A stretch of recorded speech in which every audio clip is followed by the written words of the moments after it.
Big O Tires is rolling out Black Friday deals now to December 8th. Get limited time Black Friday savings on oil changes, brakes, car batteries, and more. You'll also save big on tires. How big? Buy 3 select tires, get 1 free with paid installation, including brands like Nitto and Cooper. Get 4 tires, but pay for only 3. Right now at Big O Tires during Black Friday deals only through December 8th. Interest-free financing available too. For your nearest participating location, go to bigotires.com.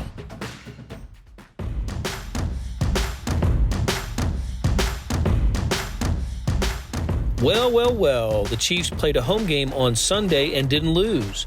The Chiefs defeated the Minnesota Vikings 26-23, and we're here to talk about it on Sports BKC, presented by Big O Tires. The gang of Herbie Teope, Sam McDowell, Sam Mellinger, and Vahe Gregorian got together for a Facebook Live after the game, and now it's a podcast.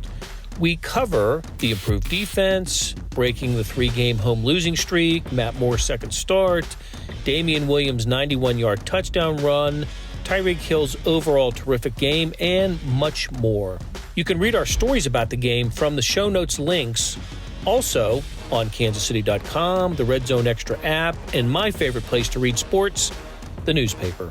Thanks to Sports BKC producer Leah Becerra and Red Zone Extra producer Beth Welsh for making all of this happen. And we'll be back on Tuesday for another episode of Sports BKC.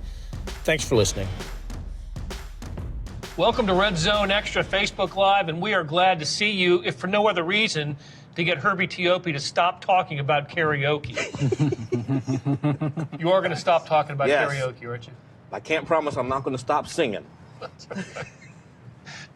For the first time since late September, we get to talk about a Chiefs home victory with Sam McDowell, Herbie Karaoke Teope, and Sam Mellinger. We're pretty sure Vahe Gregorian will be by soon. We promise Vahe every week, and sometimes we get a Vahe appearance. But he's doing, he's putting the finishing touches on his column. I look forward to reading it, and I hope you will join us with your questions and comments on Facebook Live, Red Zone Extra. Well, what do you know?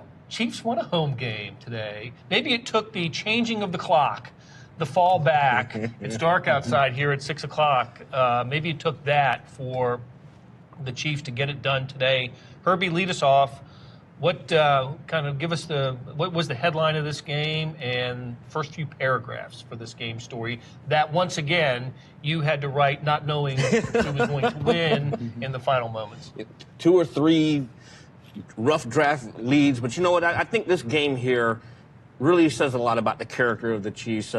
This was another tough NFC North opponent, a winning team, and they went toe-to-toe with them just like they did last week against Green Bay. But this time around, they were able to overcome some of the adversity that they suffered last weekend against the Packers.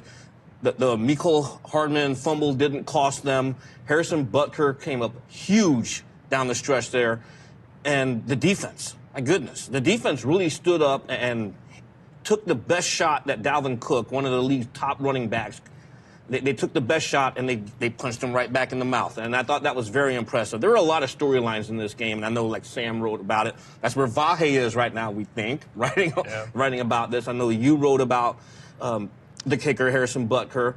So there were a lot of things in this game, but I thought that this game really showed the character of the team because, again, they did this without Patrick Mahomes against one of the league's best teams. So that was impressive. Matt Moore goes to 1-1 as a starter for the Chiefs. We will get into whether that will be his final record for the Chiefs a little bit later. But I thought Matt Moore played well last week against the Packers, and had similar stats this week, and it paid off in a victory for him. Let's just go to the final sequence, okay? The Chiefs defense does a terrific job getting the ball back, forcing a punt, and they get the ball back on a poor punt. So they get the ball in good field position, but on the first play they lose 14 yards on a sack, so the Chiefs are starting somewhat in the hole. But a big 17-yard completion to Travis Kelce, a hot route to Tyreek Hill for 13 yards, and Butker kicks the 44-yarder game winner. And I believe you have determined, or it's been determined, that there was a little It was blocked. Yeah, The field goal, the game-winning field goal, was tipped at the line of scrimmage. Yeah, Butker said in his post game that, hey, that's what I'm going with. The fact that it was tipped or blocked at some point, just because I think all of us could see, but based on our side angle, that the ball was knuckling the way it was, and there wasn't spinning in over end. And he said, because he kicked the ground a little bit first, that's usually a good sign because the ball will spin to an over end. He looked up and kind of panicked a little bit, like that doesn't look right, and said he's never kicked a ball like that. So he just said, I'm going with it had to be blocked. And Daniel Hunter, I believe it was, did say in his post game in the Vikings locker room apparently that he did get a piece. Is that who got it? Hunter did? Yeah. He is such a good player. He broke through the line. He came up the middle, right? Yeah, came up the middle, and I mean, 44-yarder to get tipped and still go in. I mean, that's I don't have any stats on that, but that's got to be unusual. After making a 54-yarder to tie the game. And kind of weird wind today. I mean, we were looking at the flags, Herbie and I, a lot throughout the game. We were talking about it. The wind was blowing hard in one direction at one point, pretty hard in the other one. But Butker seemed most excited about it, actually, because he kicked 3 field goals in the last 15 and a half minutes of this game. And it was the one at the end of the third quarter that he was particularly pleased with because he thought it was identical to the kick he missed last week against Green Bay on the right hash. As a righty, his ball has a natural hook from right to left, and the wind was also going that way. And that's what he said was the issue last week. And so he just drilled that over and over again this week. So to make that one, I think, was the one he was most proud of. But of course, we're all going to remember the last one. Yeah, and the fact that he was 4 for 4, I know he was down on himself for missing one last week, and Andy Reid even brought it up. I remember in the post-game press conference. Times, you can't miss field goals especially when you don't have your quarterback going, and you can't fumble, even though that happened today. So it occurred to me when you mentioned the McCole Hardman fumble, Herbie, that the Chiefs are now 2-0 in games in which McCole Hardman fumbles the second half kickoff, because he did it at Detroit too, I think. Yep. And they ended up winning that game. So Sam. I know you kind of wrote about a big picture thing. I thought it was a heck of a win for the Chiefs, and one that I didn't think was going to happen. I believe you joined me in that. Absolutely. In that belief. But yeah, bottom line for us. Yeah, the moment that stuck out, and this is what I led the column with, was right after the kick, and Butker just sprints the other way, and you can see like this mass of these red jerseys spilling out from the sideline, first toward the 34-yard line where he kicked it from, and then just like chasing him down the field. And you see a little guy in a sort of mullet in a camo sweatsuit with a knee brace on his right knee, and he's like the first one to Butker. And you're just thinking, no. Please don't. What are you doing? Please don't. And they kind of embraced each other, but sort of like at a distance, like it was kind of like two teenagers dancing with the chaperones, There's like a little space, and then there's just like, okay, that's enough. And then like, Mahomes like walks away by himself, and Butker goes and celebrates with his teammates. And just to me, that's this team at this moment, like celebrating either the best or the second best win of the season. I think with the Ravens is the other one that I'm thinking about, but still cognizant of the bigger picture, right? Of keeping that guy healthy. Yeah. And I think they're going to get him. The sort of soft plan for a while now has been the Titans game, and so to me, I just think they just stole a game against a really good team. Playoff team. With their third-string quarterback, and did that, and now is going to get the MVP back. If you look at their schedule, the Titans lost today. Yep. So the Patriots are the only team on the Chiefs' schedule right now that has a winning record. If the Chiefs go 6-1 over those games, it's very likely that they get the number 2 seed. And home field, we talked about this, right? Yeah. You wrote about it this week. Not that big of a deal, but a first-round bye is certainly preferable. More rest, yeah. So the one exception, of course, the Patriots are 8-0. We'll see if they go 9-0 tonight. But if they can finish 6-1, very likely if they get that. If they finish 5-2, even, they've got a pretty good shot. We picked the game on Thursday at our Facebook Live at Big O Tires, and you and I and who else? You? No. Karaoke.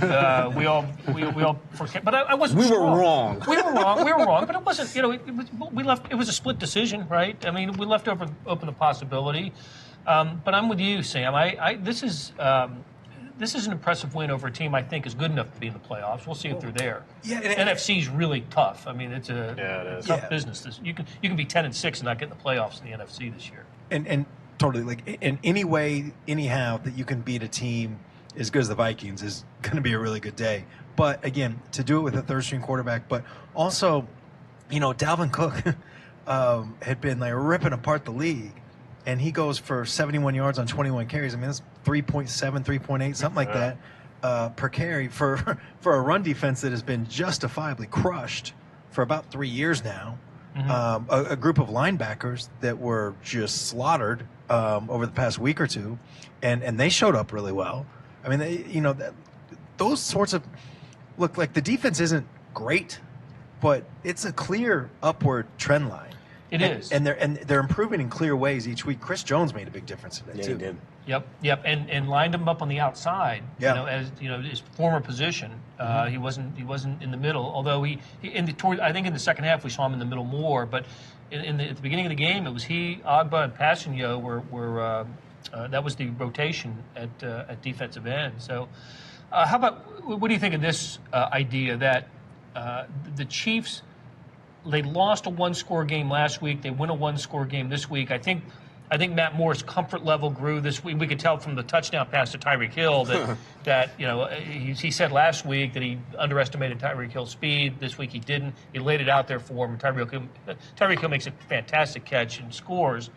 But today also may have been a difference between if we, yes, the defense has improved and other things went well, but it may be the difference between Aaron Rodgers and Kirk Cousins as well. That was a big difference. That was a big difference.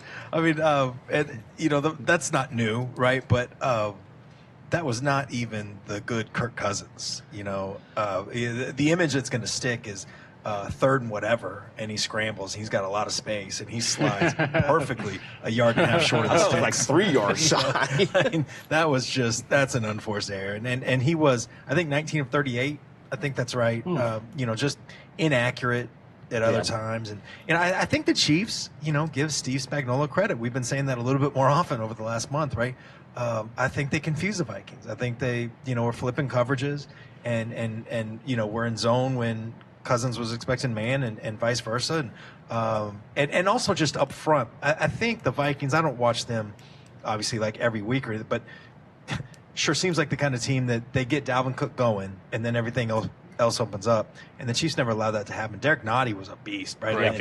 He's been really good. He was incredible. The Vikings actually said after the game that not only were they mixing stuff up, like you said, in coverages, but they were mixing up what they were doing up front. And that caused their offensive line some confusion as well.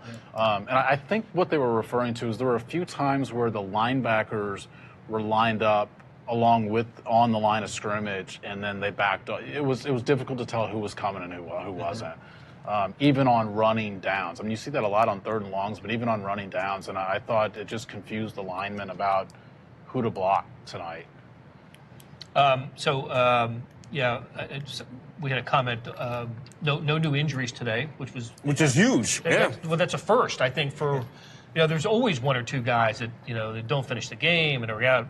In fact, I counted before the game today when we got the inactives, and again, 6 more starters didn't play again today. Mahomes and go down the list. That's 3 games in a row. That's 6 players who started in the opening game at Jacksonville. So it's a third straight week. 6 starters didn't play, and then the week before that there were 5. The Chiefs have missed 31 starts this year from starters. Wow. People who started the Jacksonville game. Yeah. That's a ton. That's a ton. And they're 6-3, which is pretty darn good. Absolutely. If you were the Chiefs and you said these last 2 games, if you can make it through, and then we all seem to think that this is the start and end of the stretch that they're going to have without Mahomes. And you would have thought if they can win one of those 2 games against 2 teams that have 6-win teams, they'll take it. And based on the way the rest of the AFC is unfolding, I agree with Sam. I think the Chiefs are the front runner for the number 2 seed based on what they did today. That's tough. I mean, that's good stuff. If that's I had my doubts going in because of the Texans, and the Texans won today right over in London, and aren't they 6-3 now too with the tiebreaker over the Chiefs? And the Colts lost. Colts lost to Pittsburgh. And lost Jacoby Brissett today. Yeah, knee and then, injury. Baltimore's going to start playing here in a little bit. Yeah, and those are the teams you kind of look at as other possible division winners and playoff opponent types. And no, I know I said this the other day on the show, but if there's a scenario where all three of those teams, the Texans, Ravens, and this team, finish 11-5, and if the Ravens beat the Texans at home, the Chiefs would have that tiebreaker based on, you would assume, based on the AFC West record.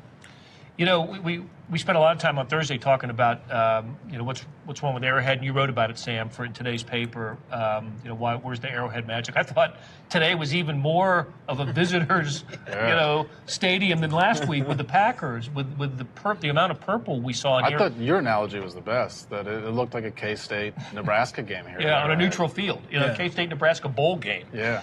The opposing fans caused a false start from the Chiefs. That's a thing that happened today. That's right.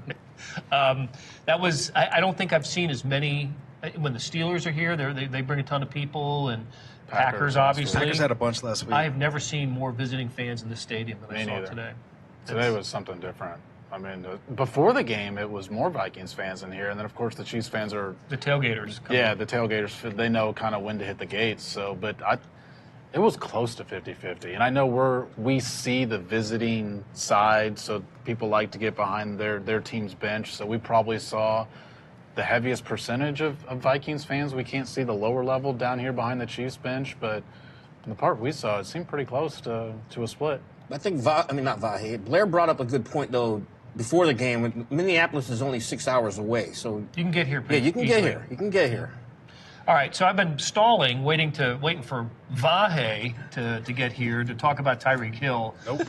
no Vahe in sight, but which is why Sam has the mic, by the way. He's going to share with Vahe when he gets here because we're if he gets here. If he gets here, I thought Tyreek Hill was the best player in the game today, difference maker from the first touchdown reception to the fact that he was on the field at returning punts and they didn't kick to him, which created the short punt. Sure did.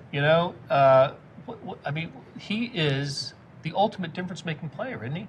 And the Vikings just freaked out when they saw Tyreek Hill back there to return a punt. Kick it out of bounds! I mean, those were terrible punts. That touchdown was a marvel of athleticism. You're talking about the touchdown reception. Yeah, just the extension. I mean, just catching it and falling on the ground would have been a hell of a play. But then he somehow plants right leg, left leg, and then the right leg, I think, again, to dive into the end zone across the. I mean, that was amazing. A football move. Yeah, definite football move. And I mean, the on Damien Williams' touchdown, that video is going to live a long time. When you ran him down. That was amazing. It was amazing. I saw somebody online compared it to Mr. Freeze in those Braves games. They're just like this guy. I like your tweet, though. I like your analogy, the airport people mover. People mover. I mean, it didn't look like reality. It just didn't. But then, I mean, more, affecting of the game, the last play that set up the Butker kick, that was going to be a 50-yarder, a 52-yarder. At that point, if it gets blocked, it's not good. And more talked about that play because they were expecting a zero blitz on that play because that's what the Vikings were doing basically the last two drives, and especially that drive. They realized they could get to Matt Moore and that he wasn't making – those last two series, they put a lot of pressure on Matt Moore. Yeah, and I thought if there was a weakness today in Matt Moore was that he wasn't making super quick decisions. And he decided before that play, I've got to get this ball out no matter what. And that Tyreek Hill was going to be the guy if they were bringing the zero blitz, and he expected they were going to bring the zero blitz. So Hill ran the route he was supposed to run, but Moore said he shortened it up because so many guys were coming. And he said, thank God he did, because I had to get rid of the ball so quickly, and Tyreek Hill was already turned around waiting on it because he saw all the guys coming. So there's a little bit more adjustment sort of spur of the moment on the spot than probably looked like it was on TV. On the Tyreek Hill touchdown, though, and Sam, you were saying he did an amazing job of getting into the end zone. Matt Moore said after the game he didn't even see the play because he got hit. He was being taken to the ground, didn't realize that Hill had caught it until the roar of the crowd and one of the offensive linemen was telling him, Hill caught it, let's go. And he was like, sweet, he caught it. Moore's a good talker, and you like to get him to explain some plays, but there were 2 or 3 plays he was like, I to be honest, I haven't seen it. Yeah, I haven't seen it yet. I didn't see it. My back was on the ground, which is something I think all of us have sort of marveled at his game that maybe we didn't quite know until you actually see him play. He certainly is willing to stand in there and take a hit. Yeah. So a couple want to know, should Damien Williams be the guy and not LaShawn McCoy? I think with Andy Reid's offense, he's going to go with the hot hand. He's shown that throughout the years, with the exception when he had Jamal Charles here as his guy. Even going back to his time in Philadelphia, he always had that committee approach until somebody emerged. McCoy in Philly, Brian Westbrook in Philly, Deuce Staley in Philly, but they also had 2 or 3 other running backs to go along with him. I don't know if Williams can be the guy as long as McCoy is here, because they're going to get McCoy touches. I'll tell you what, and Damien Williams said after the game, he was as he was going down the field on the 91-yard touchdown run, which he was watching on the Jumbotron, watching himself on the Jumbotron, and that's when he noticed Hill coming up from behind him. That's funny. Thought Hill was on the other side and was kind of just startled a little bit. I thought Damien Williams, he's a go-to guy in the locker room, just a really nice person to talk to, and he said he didn't take any of the credit for the run. That Andrew Wiley and Mitchell Schwartz kind of cleared it out, and then he made the one move on the safety, and then Tyreek Hill did the seal block on the cornerback that was chasing him down. He still has to cut back, though, and because that's not where that play was intended to go. He makes that cutback into a different hole, I think, in the line than. Yeah, maybe. So he's being humble. I mean, he he's not did make a couple enough good credit, moves, but it wasn't. That was not a Barry Sanders, 90-yard run. But I mean, in the backfield, though, it seemed like that was an off tackle to the left play, at least an off guard play, and he ends up back on the right side of the right guard on that play. I'd have to watch it back again, but I just remember Schwartz coming over and just wiping out that edge. Yeah. And once he did that, whether planned or not, once he did that, there was. Yeah. I mean, it just there was a big opening right there for him. So Jack Hilliard, tells us and reminds us that coaches, Dylan McCullough, the running backs coach, was talking about Darwin Thompson, getting him some more playing time this week. I'll have to look at the snap counts, but I don't remember seeing him. Well, he didn't dress. He was inactive. Oh, he was inactive. Yeah, That's he was right. inactive. Darwin Thompson was inactive today. That's right. The 6 injured players and Darwin Thompson. That's not a good sign. No. There's only one, healthy scratch, and you're that guy. Yeah. What does that mean for him? I don't want to read too much into it because of the move they made Saturday to bring up Ivy from the practice squad, defensive lineman, and I think a lot of that had to do with the opponent. They knew they had to load up to stop Dalvin Cook and this Vikings offense, and there was a lot of rotations going on there in the middle. Because remember, at the start of the game, you and I were saying, okay, who's in there now? And it was like a constant rotation because Jones didn't even start the game. Right. Remember, he was on the sidelines. And having to push Jones some to the edge meant you needed another guy in the middle for those plays he was on the edge. Because they only had 2 healthy defensive ends today. So Jones had to play some on the outside. That's why he was in the defensive end rotation. For me, the running back situation, I agree with Herbie. I think it's going to go back to the hot hand. It seemed like today McCoy was going to be the guy maybe late in that first half, and he did sense that Damien Williams had something going today, even before that long touchdown run. So we'll be joined momentarily by Vahe Gregorian, who has wrapped up his column, and we'll get some more Tyreek Hill. You're going to share the mic with Sam. Sing a note for us, please. Standing room only for Mega A-team. Yeah, we've all done a little karaoke, so Okay. whatever you want. I mean, whatever moves the spirit. I was serenading you with Memory Motel by the Stones the other day. Any of our audience know that song? Okay. We'll see in a second. Okay. So we're just talking about Tyreek Hill and the game that he had. Yeah. And what did he say after the game? I didn't get to talk to him. He was a lot of fun. He was in entertainment mode. So anytime you bring up speed with him, he's going to exploit that opportunity. So everything was kind of all about how, well, first of all, that you can't overthrow him. So he wasn't worried that Moore's pass was over his head. He also shrugged off any suggestion he might have felt off after he kind of dropped 2 passes. Drop is a little strong, but I think he could have caught 2 passes early. Mm-hmm. And then, though, the highlight really was talking to him about his role in the 91-yard touchdown run, which was sort of part just flash, really. I mean, I think Damien Williams scores that touchdown without Tyreek walling off the defender. But, I mean, we're going to remember that play for Tyreek escorting him in. And the sort of fun back and forth there was Damien Williams was watching Tyreek, was watching whatever was behind him on the end zone television, whatever we call that thing now. Some people don't know the name. The big screen. And saw Tyreek coming, but thought he was coming to his left side. And it seemed a little rattled when Tyreek actually came up on his right. And he said he almost dropped the ball. And I think the term I used was that he was laughing but not necessarily joking. Last part of this, I guess I've sort of said everything that's in the column by now. But the last... Let's still click. But please still click. The last part was Tyreek said that if he'd gotten him 5 yards earlier, he might have taken the ball from him and tried to get the touchdown for himself.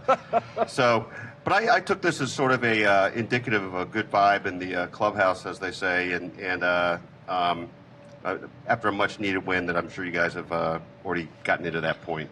Actually, we haven't talked about the much-needed win part of what happened here today, because players did talk about that.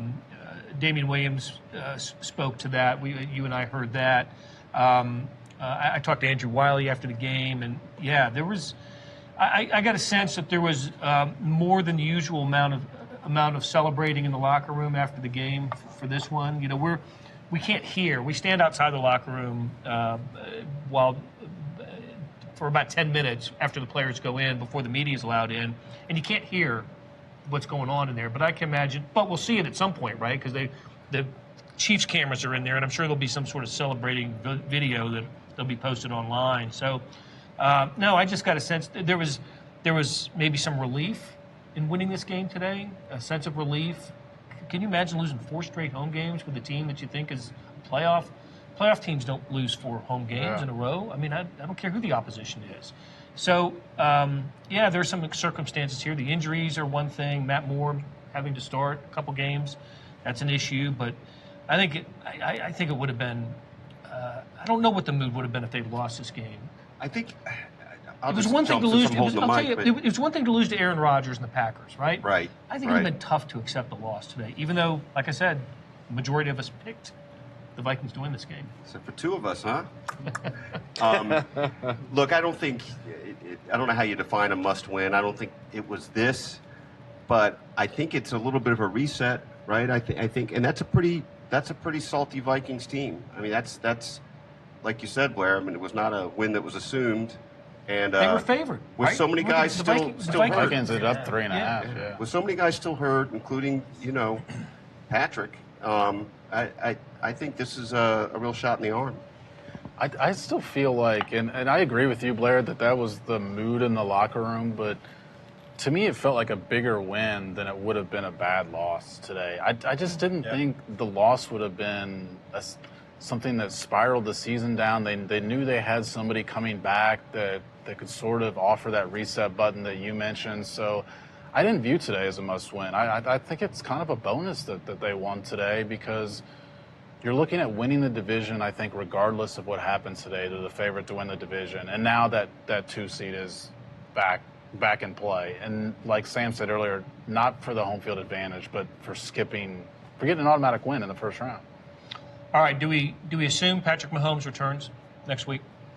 I think he plays next week, based on what we've seen. I think what we saw during pregame, last Sunday when he came out and threw before the game against the Packers, he didn't move around a lot. He was stationary and threw. But what we saw today before the game, we're seeing an energized Mahomes. There were a couple of times where he jumped up in the air, and I'm like cringing every time he landed. And then even one time, he simulated a jump shot. Of course, he jumped off of his left leg, and when he landed, he came down on the left side, so as to not put any pressure on the right. But he looked good out there. He looked really good out there. Of course, everywhere he went, head athletic trainer Rick Burkholder was his shadow and followed him everywhere he went. But I thought he looked good. He was running routes when Chad Henne was warming up. Yeah. And he's like running routes out there for Chad Henne, and this on the sideline, like trying to keep his feet in bounds. I mean, he looks like a guy that he mentally is for sure ready to play. I think at this point it's just up to the doctors and trainers for lessening the likelihood of a redislocation. Because as we've said, if without surgery, which he hasn't had, he's going to be at risk for having the exact same injury he already had. And just as time goes on, that gradually lowers, but it won't completely evaporate until you have that surgery.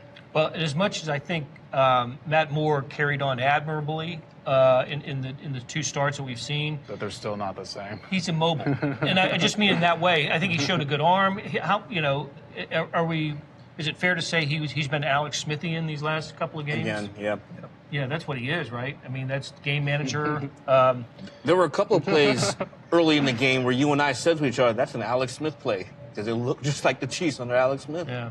So we'll carry on the conversation when you guys decide who's going to handle the microphone over here. He's Alex Smith with less athleticism, much less athleticism, and the decisions aren't as fast. And that was actually one thing that was a knock on Alex at times, and I think fairly, is that there were times that his brain would just sort of lock, and he would just, I'm going to run it now or whatever. And Matt Moore does that, I think, to a higher degree, which you'd expect. He's a third stringer, and Alex Smith was a starter, with $80 million contract or whatever. I think, he is definitely the 3 starter because Henny was here at the back. I think he's played well enough to be Patrick Mahomes' backup, though, when Mahomes is healthy. I mean, why wouldn't you want to have a guy that has played 2.5 games? Been in the flow? Yeah, and been in it, as opposed to a guy that's coming back from an ankle injury and you're not quite sure. Brian Johnson says that Matt Moore makes Alex Smith look like Mike Vick as far as mobility is concerned. I don't know if I'd go that far. Something to it. Alex is a good athlete. There was a play where Moore got sacked today on the 3rd to last drive, was it? Like the first drive that they had in the 4th quarter. It's a lot of numbers. Probably hard to keep track of it. What drive what'd you say? I'm talking about. But Moore had a little bit of time, and Hill was going to be open. I think you pointed it out, Blair, on a corner route to the end zone. Yeah, for sure. That would have been a real deep game, and Matt Moore just didn't have a way to get the ball out that I think Alex Smith would have, and for sure Patrick Mahomes would have had a way to get the ball out. Yeah, Moore's cheat on that seems to be just to wait an extra second and just get annihilated. I agree. That seems to be like his way of buying extra time. Yeah. Did you guys see the Field Yates tweet about the speed? Yeah. Wasn't that was kind of funny, wasn't it? Yeah. Let's see if I can find it. 21.6, sustained 21.64 for 4 seconds and reached 22.64? Or is this, you're not talking about Tyreek? Yeah, Tyreek, the speed in which he ran down. You did see it. I did see it. As I recall, you might check me on this, Sam. But I think it said it was the fastest Tyreek Hill has ever run from scrimmage in the NFL. Well, He was making 22.64 miles an hour. He was making a point. I mean, being able to help clear the way was just a bonus, I think, to the fact that look at how fast, because Damien Williams, like Sam said, ran a 4.4 at the combine. So Yeah. But it really stood out in the press box, though, because we're sitting there watching the play, and all you see is Hill just streaking. I'm like, for what once in we the had the world? best view possible of a play. Yeah, it was phenomenal. I actually asked him, and he said this. I think he meant it, that he started off, the idea was the block, and then he realized he could overtake Williams, and he just thought he should. I'll say this: I don't know anybody who likes a trait of theirs nearly as much as Tyreek likes being fast. It's just, God, he loves it. McCole Hardman said Usain Bolt doesn't feel the same way. McCole Hardman said this week that he thought he might be able to take him in the give him a race in the 100, but not the 40. And this was closer to the 100 than it was the 40. There's no way. All right, let's keep in mind a couple things. Damien Williams had a ball in his hand, and Tyreek Hill didn't, so he had that advantage. 12 ounces. Yep. Okay. Yeah. I'm sure that's what Damien's saying. I had the ball in my hands, guys. But did Tyreek say anything about a celebration where he crossed the end zone to jump into the stands? That looked like it was. He didn't. About the time that came up, we got last one, guys, because it was. I did want to ask. It looked one of this Power Five here. I think thought that it looked like he was running across the field to a specific person, which I think it did have that appearance, but it was unclear. And I guess he was in on a couple good celebrations, and those are always worth asking. He's as proud of the celebrations almost as his speed. He does love the celebration. Yeah. Well, but I don't think that, because he later asked, he told Harrison Butker to do the same thing. He said, go jump in the about the little bit of the celebration. That's as much as I've seen a Chiefs team celebrate a game at the end as I think I've ever seen here. And they have had other games where they, won at the end. But that one, again, I just think there was a little bit of a pressure relief. Did you talk about the most important part of the celebration? Yeah, we did cover that. Yeah. The one that sticks out of a home celebration that I can think of that just approaches that was, I forgot what year it was now, but it was the opener against the Chargers. Oh, yeah, Chiefs came back from whatever it was. 21 down or something. Yeah, and that was the Alex Smith. Alex Smith looks like like Gladiator The Dave in the Hewlett Dave Hewlett photo. Yeah. I call it the Dave Hewlett game, actually, because of that picture. But it had that kind of, that was a wild scene. That was a wild scene. All right. So Chiefs are 6-3, and everybody else in the West won today, right? Broncos ended up winning, Chargers won, and the Raiders won. So the Chiefs don't gain any any distance from the but they I think the Chargers win over the Packers pretty impressive. I mean that was impressive. Handled them really. And so you mentioned earlier, Herbie, maybe the Chargers are making their kind of typical second half run under Anthony Lynn, and Chiefs got to play him twice. So maybe that's the team and not the Raiders. Who knows coming down the stretch? We'll have to see. But I do think as we get out of here, we'll get some final thoughts. One of them has to be along the lines of beating a good team with your third-string quarterback. We've said it and talked about it in different ways, but is a real positive note, and maybe flips things for the Chiefs a little bit going forward. So, Sam, why don't you get a final thought here, and what is it? What's the deep meaning of today? Oh boy, that's all we need. That's all we want is the deep meaning. I mean, the first part of it, I think, is what I said earlier, that I think it's a bigger win than it would have been a loss. But part two, I guess, would be the defense for 2 straight weeks has played really well, save 2 or 3 plays in a game. And last year, when this team was giving up 25, 30, 35 points in a game, it was just constant 8, 9 yards every single play. They're getting 3 and outs. They're getting stops.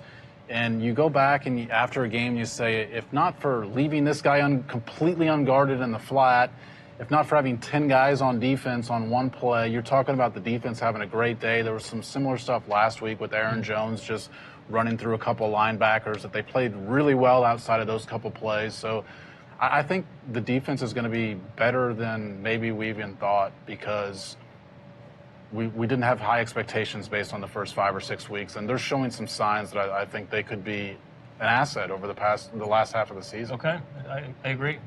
Herbie? What Sam said. No, but you've got to do it in song. Oh boy, no, I can't think of a song right yet. You see, Sam says don't encourage us. I'm going to go back to my first point. I think today showed the character of this team. It really did. Last week they said there's no such thing as a moral victory in the National Football League, and they were absolutely correct. But they played the Packers as close as you could play them without Patrick Mahomes. This week they again secured a quality win against one of the quality teams in the National Football League, and that says a lot about this team, and it sets them up well the rest of the way. All right, Vahe? I'm going to go back to what Sam McDowell said, but take that back to what Sam Mellinger has said, which is that spin it around. Then to Sam Kerkhoff. But I do think we are starting to see at the mid-season point here maybe some gelling of the defense. That whatever it was, 3.6 yards a carry today against a potent running attack, and coming through when they needed to on a couple things. And so if you're looking for patterns, 2 of the last 3 games they've been a pivot point in the win. So let's just sort of hold on to that and see. But I also do think one last point, just is what we were saying earlier. Not a must win, but I think this resets the feeling a little bit, and it's what you want to see if you think there's reason to think they're going to be a Super Bowl team. You want to see them sort of coming through murky times in a better place. The great Marv Levy said that the only must-win was World War II. I like that line. I thought that I guess I'm going to continue on the defense thing, but they gave up 23 points, and look, 7 of it was off the McCall Hardman fumble, whatever. But I think the last time that the Chiefs won a game because of the defense, and they did some things offensively and Butker and all that stuff, but the defense was a huge part of it. The last time that the Chiefs beat a good team and the defense was this big of a part of it was Eric Berry's pick 2 in Atlanta, and that was 3 years ago. I looked through all the box scores. I didn't see another game since then that the defense had played this well. The Jaguars last year, but that Jaguars team ended up 5-11, and that was the game that Chris Jones had either a fumble return, interception return. I can't remember now. But and that is just hugely encouraging. Some of it is personnel, Derek Nottie. Some of it is scheme, and the secondary is playing really well. They're going to get Kendall Fuller back at some point, you would think. So that part of it is going to stick with me. And then after that, then the runway for the quarterback. It's as encouraging a moment as the Chiefs have had since beating Baltimore, I think. That Atlanta game, that same year, and somewhere like within the vicinity of that Atlanta game, they went to Carolina. It was before, yep. Yep, and had I took it from him. That's right. I just those 2 games stood out to me as just defensive. The defense made great plays, and of course that was the second punt into the stands. I think that was the first. Was it the first? I thought he had one here. I thought that was the next week. Okay, but it was in the series. Yeah, it was. It was part of the series. Yeah, because that was the game where everybody was like, "That's a 15-yard penalty." You go around the locker room and they're like, "I thought it was 15." It turns out it was only 5. And the next week, everybody knew. He just got away with it. I'll just say, I thought Andy Reid had a good day today. Yeah. Good day. He's got a game plan together, an offensive game plan. You're absolutely right about the defense, but I thought the Chiefs came up with enough offense today. And when Tyreek Hill is having performances like that, he is as unstoppable a player at his position as there is in the NFL, and the Chiefs took advantage of that today. So that was good to see. So good win for the Chiefs, 6-3. They end the 3-game losing streak here at Arrowhead Stadium. Tennessee Titans in Nashville next for the Chiefs. But before then, we will be talking to you from Big O Tires in, we think, the address Liberty, is Kansas City. Kansas City, Missouri, but up Liberty Way, toward Liberty. On Thursday morning, we look forward to talking to you then. So for Sam, Herbie, Vahe, Sam, and our producer Beth, thanks a lot, Beth, for putting all this together. We will bid you good night from Arrowhead Stadium, and we'll talk to you again soon. Hey, it's Blair. Hey, we have a special subscription offer for SportsBeat KC listeners, unlimited digital access to the Kansas City Star's award-winning sports coverage. Sign up now for 1 year of Sports Pass for access to all the sports news, features, and columns we have to offer. And it's only $30. That's a 40% savings off our regular rate. For your convenience, your subscription will automatically renew after the initial term at $50 unless you tell us to cancel. A lot of subscription services won't tell you that. They'll just sneak it on there. We just told you. Your subscription helps support the sports coverage of kansascity.com and the Kansas City Star. Please visit kansascity.com/SportsBeatKC offer to get this special offer. And as always, thanks for listening.